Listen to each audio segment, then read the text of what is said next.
The penultimate college football playoff rankings are out ahead of conference championship weekend, and it's as we expected. It said on the show last night, it's Georgia and Michigan and TCU and USC for the top four. Georgia remains a top dog for the 8th straight week, and Georgia's going to win a championship. And Michigan obviously is number 2 after they absolutely destroyed Ohio State at Ohio State. And then things get interesting, and TCU has obviously earned it, and USC has obviously earned it, and we predicted preseason that USC was going to be in the college football playoffs. But I'm here to tell you that even if TCU and USC lose close games in their conference championship games this weekend, they should be in as opposed to Ohio State and Alabama. Alabama should be dead, okay? Tennessee should be ahead of Alabama. We all watched the game on CBS. I know Hooker's now out for the season. He's hurt. I don't care. Alabama should not even be in the conversation. TCU has a game that's going to be very competitive against the 10th best team in the country, K-State. They're only favored by 2.5 points. If they lose a close one, TCU should be in. USC, if they lose a close one, just like it did earlier this season to Utah, then at the end of the day, USC should absolutely be in. I mean, Caleb Williams is getting the Heisman. We told you preseason they were going to make the college football playoffs. Lincoln Riley's unbelievable. And Ohio State is sitting on the couch watching them play. So you look at the record, you look at the resume. I mean, you look at the fact that USC is playing a great Utah team. I mean, honestly, it's not even a debate. Now, here's the problem. The way that the College Football Playoff Committee set it up, they obviously want, at the end of the day, Ohio State to get in. They want Alabama to get in. They want TCU to lose. They want USC to lose. And they want to set up, well, I'm telling you, I mean, you see the rankings with Ohio State number 5 and with Alabama number 6. Oh, they want Georgia versus Bama, and they want Michigan versus Ohio State. That's their dream. Should never even be in any conversation or consideration. The 4 teams that are in right now should be the teams in the college football playoffs, no matter what happens this weekend.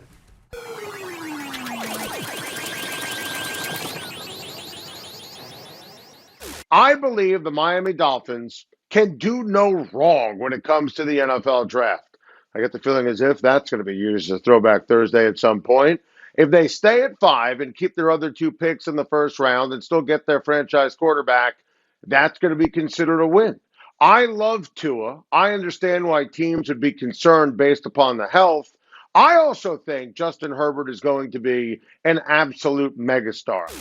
Throwback Thursday, way back Wednesday, same idea. Tua Tagovailoa, Justin Herbert will always be linked by that 2020 NFL draft. And with the Chargers and the Dolphins flexed up primetime Sunday Night Football next week, the 2 quarterbacks will take center stage, facing off against each other, and the debate will continue. And if you remember, before that draft, I begged Miami to draft Justin Herbert. And I love both quarterbacks. And listen, Justin Herbert is off to a legendary start to his career.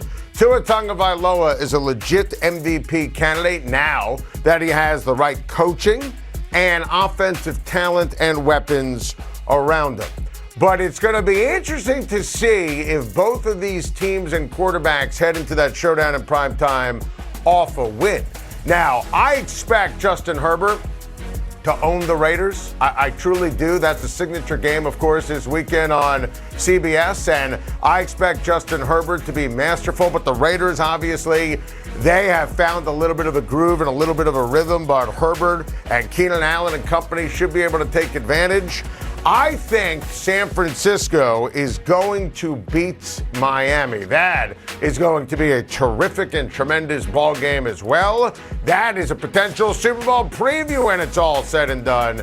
I love the fact that these quarterbacks that'll be forever linked flexed into prime time. So the conversation and the debate can certainly continue and rage. You're asking me which quarterback I'd rather have? It's Justin Herbert. Honestly, and I love Tua. You know that I do. I predicted his greatness. I love the Dolphins this year. He's an MVP candidate. but Justin Herbert is off to one of the greatest starts of the quarterback position in the history of the National Football League. The stats, the eyeball test, it'll tell you it's Dan Marino-esque. So I love that in a couple of Sundays we're going to get this on center stage. Miami has real Super Bowl potential. The Chargers do not. But the Chargers, a pick behind Miami in the 2020 draft, they got the better quarterback. A promising update right there from Von Miller as he's hopeful to return next week against the Jets, which would obviously be a gigantic boost for Buffalo as Von Miller's having an outstanding season. And, you know, he's Mariano Rivera. He closes games in dominant fashion for Buffalo, just like he did for the Rams and obviously for the Denver Broncos. What he brings in terms of tangibles, intangibles, and 8 sacks this year. I mean, it's not just living on a reputation. He is still a dominant defensive ball player. But I think tomorrow night, in a massive game, I think the Buffalo Bills are going to be just fine without him going up against New England. Ed Oliver owns Detroit. Ed Oliver was just named the AFC Defensive Player of the Week. Ed Oliver has all the talent in the world. This Bills defense is fantastic.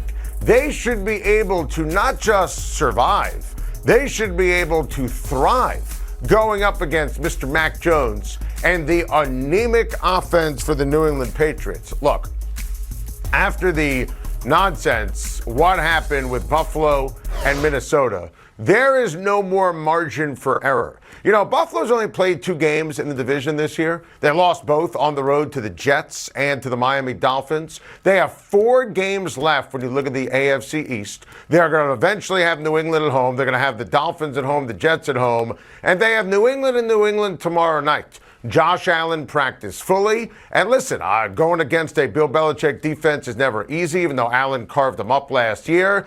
This is a game, even without Von Miller. We're still raising the bar on the Buffalo Bills. Anything less than a Super Bowl is going to be unacceptable. The Buffalo Bills must beat the New England Patriots and do it on defense tomorrow night, and they will.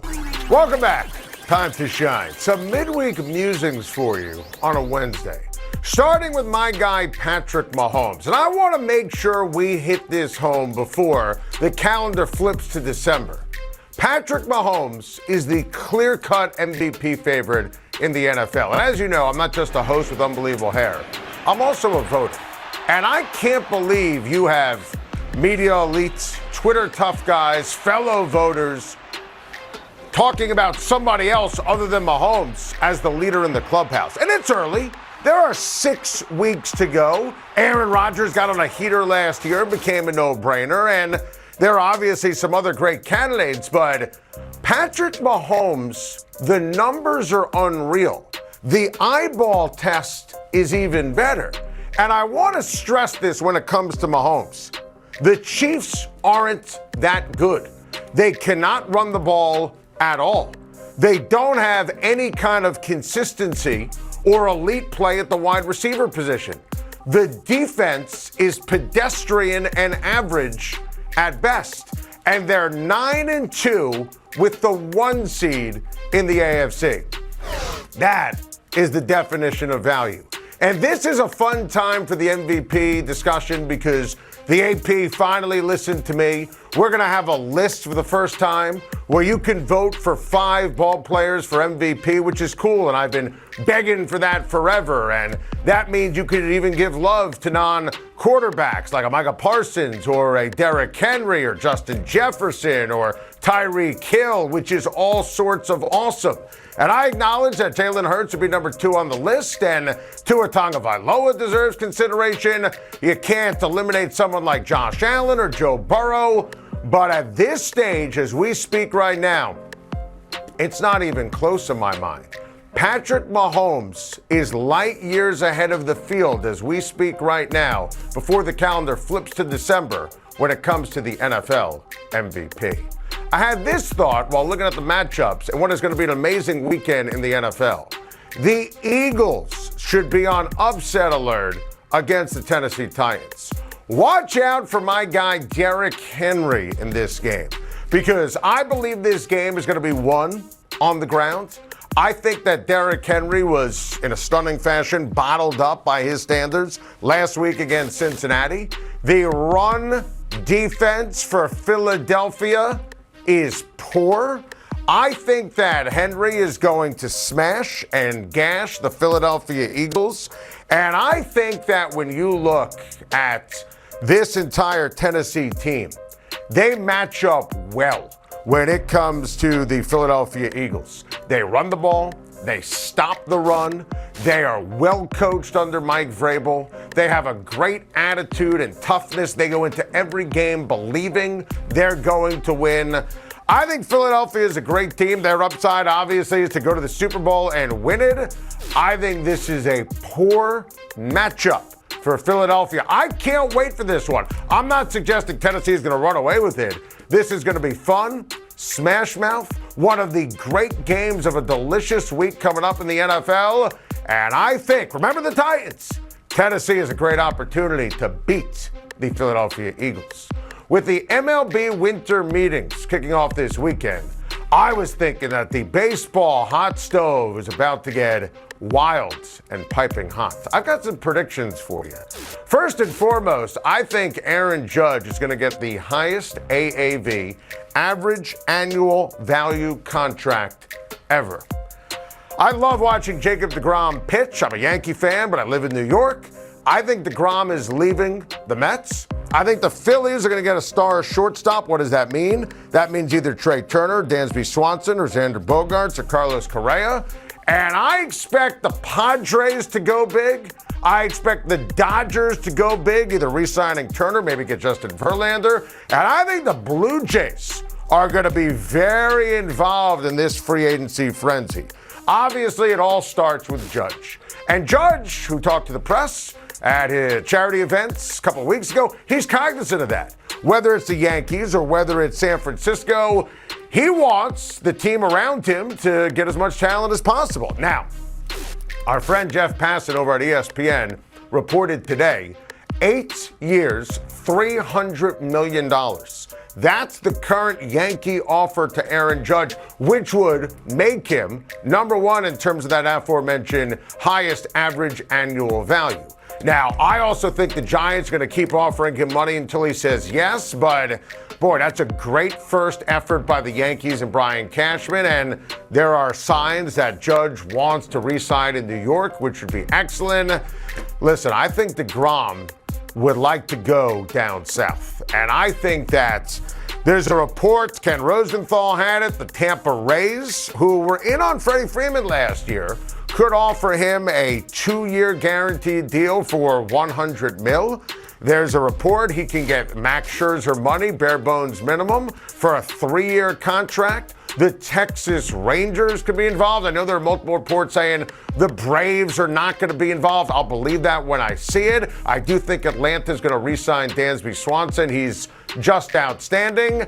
But I hope I'm wrong, and I hope DeGrom stays a Met forever.